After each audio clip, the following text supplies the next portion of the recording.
Assalamualaikum warahmatullahi wabarakatuh. Perkenalkan, saya Nanda Koirunisa dengan NIM 21104111255. Di sini saya akan mempresentasikan materi 1 dan 2. 1. Siklus akuntansi. Siklus akuntansi merupakan serangkaian kegiatan akuntansi yang dilakukan secara sistematis, dimulai dari pencatatan akuntansi sampai dengan penutupan pembukuan. Secara rinci, kegiatan yang membentuk siklus akuntansi dapat diuraikan sebagai berikut. Yang pertama, menganalisis transaksi perusahaan dan menyiapkan bukti pembukuan atau dokumen transaksi. Selanjutnya, mencatat akun ke buku jurnal. Selanjutnya, memposting akun ke buku besar. Selanjutnya, menyusun neraca saldo. Selanjutnya, membuat jurnal penyesuaian atau jika ada. Selanjutnya, menyusun neraca lajur atau kertas kerja atau jika diperlukan. Selanjutnya, menyusun laporan keuangan atau laporan laba rugi, laporan perubahan ekuitas, modal atau laporan laba ditahan, laporan neraca. Selanjutnya, membuat jurnal penutup dan neraca saldo penutup. Dan yang terakhir, membuat jurnal penyesuaian kembali atau jurnal balik. Bukti transaksi. Bukti transaksi merupakan suatu dokumen yang menandai bahwa transaksi yang sah telah terjadi. Akuntansi hanya mencatat objek yang timbul akibat adanya transaksi yang sah, dan dalam akuntansi tidak ada transaksi tanpa bukti transaksi. Sehingga bukti transaksi ini merupakan unsur yang sangat penting. Oleh karena itu, sebelum melakukan kegiatan dalam siklus akuntansi, terlebih dahulu dilakukan analisis terhadap bukti transaksi dan memastikan bahwa setiap transaksi memiliki bukti-bukti yang sah. Suatu transaksi tidak dapat dicatat begitu saja dalam catatan perusahaan. Assalamualaikum warahmatullahi wabarakatuh. Nama saya Adila Cahaya, NIM saya 21104111259. Di sini saya akan menjelaskan tentang persamaan dasar akuntansi.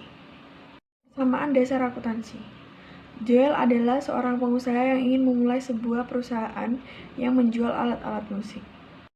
Persamaan akuntansi mensyaratkan liabilitas dan ekuitas untuk aset yang sama. Berikut ini adalah perhitungan dasar akuntansi. Aset sama dengan liabilitas ditambah ekuitas. Setiap sisi dalam pencatatan akuntansi harus dengan jumlah yang sama dan seimbang, baik di sisi liabilitas atau ekuitas, karena Anda harus membeli barang dengan kedua hal tersebut.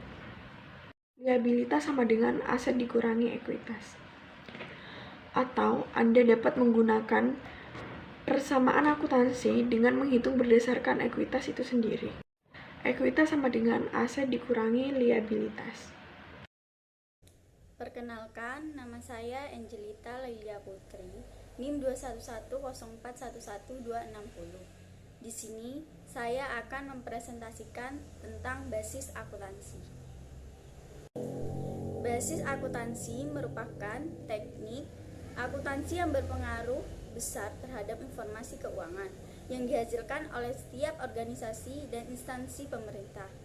Jenis-jenis basis akuntansi. 1. Basis kas. Basis kas akuntansi yang mengakui, mencatat, dan menyajikan suatu transaksi atau kejadian apabila terjadi perubahan kas. 2. Basis akrual. Mengakui, mencatat, dan menyajikan suatu transaksi kejadian pada saat terjadinya transaksi tanpa memperhatikan kapan kas diterima atau dibayarkan. 3. Basis modifikasi. Basis modifikasi ini berada di tengah-tengah basis, kas, dan akrual, dan bisa saja lebih condong ke salah satunya. Modified cash basis memodifikasi basis kas dengan menambah batasan periode waktu tertentu di luar periode pelapor untuk mengaku penerimaan dan pengeluaran kas, misal 1 bulan dari periode pelapor. Perlakuan akuntansi adalah aturan-aturan atau langkah-langkah yang dilakukan dalam proses akuntansi yang meliputi 1. Pengukuran dan penilaian, merupakan penentu jumlah rupiah suatu transaksi yang akan dicatat. Pengukuran lebih berhubungan dengan masalah penentuan jumlah yang akan dicatat pertama kali untuk suatu transaksi. Sedangkan penilaian lebih berhubungan dengan masalah penentuan jumlah yang harus ditetapkan untuk tiap pos laporan pada tanggal laporan. 2. Pengakuan merupakan proses pembentukan atau pencatatan suatu pos yang memenuhi definisi suatu unsur di dalam laporan keuangan. 3. Pengungkapan bersangkutan dengan masalah bagaimana suatu informasi keuangan disajikan dalam laporan keuangan. Assalamualaikum warahmatullahi wabarakatuh. Nama saya Ustazah Nurhaniati dengan NIM 21104111254. Saya akan menjelaskan tentang pengertian jurnal, manfaat jurnal, dan membuat jurnal. Pengertian jurnal. Jurnal adalah transaksi keuangan suatu badan usaha atau organisasi yang dicatat secara kronologis atau pendataan. Manfaat jurnal adalah mengetahui yang akan dicatat di satu atau lebih dari perkiraan. Yang selanjutnya adalah cara membuat jurnal.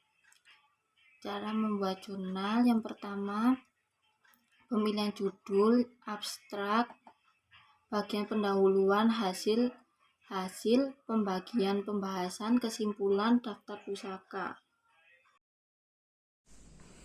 Perkenalkan, nama saya Dwiki Auli Kariste dengan NIM 21104111256. Di sini saya akan menjelaskan tentang pengertian buku besar, bentuk buku besar, dan cara membuat buku besar. Untuk yang pertama, pengertian buku besar. Pengertian buku besar adalah alat yang digunakan untuk mencatat perubahan-perubahan yang terjadi pada suatu akun yang disebabkan karena adanya transaksi keuangan. Untuk pengertian buku besar ada dua macam.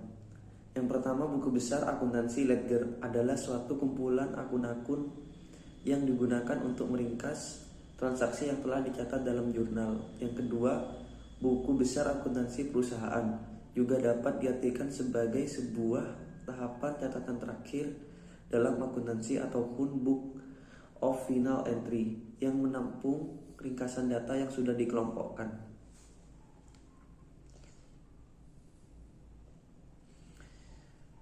Akun-akun yang tercatat di dalam buku besar akuntansi perusahaan merupakan akun-akun yang berbeda seperti akun aktiva, kewajiban, dan modal perusahaan. Fungsi setiap akun yang terdapat di buku besar akuntansi perusahaan berbeda-beda sesuai kondisi perusahaan masing-masing. Bentuk buku besar akuntansi. Bentuk buku besar akuntansi dibagi menjadi 4, yaitu yang pertama, buku besar perusahaan dengan bentuk T merupakan sebuah bentuk buku besar yang paling sederhana dan bentuknya hanya seperti huruf T besar. Yang kedua, buku besar bentuk sekontro merupakan buku besar yang memiliki 2 kolom yang berarti menjadi 2 kolom, yaitu kolom pertama debit dan kolom sebelahnya kredit. Yang ketiga, buku 4 kolom merupakan kolom-kolom tanggal debit, kredit, dan saldo. Dalam buku besar ini juga terdapat kolom-kolom keterangan, ref, dan sering juga dibuat 1 kolom lagi, yaitu D atau K. Yang keempat, buku besar 6 kolom. Pada dasarnya sama seperti buku besar 4 kolom, perbedaannya hanyalah di kolom saldonya yang dipisahkan antara debit dan kredit. Dan yang terakhir, cara membuat buku besar. Cara membuat buku besar akuntansi untuk perusahaan jasa dan perusahaan dagang berbeda. Karena perusahaan dagang membutuhkan modal usaha yang tentunya sedikit lebih rumit dibandingkan dengan perusahaan.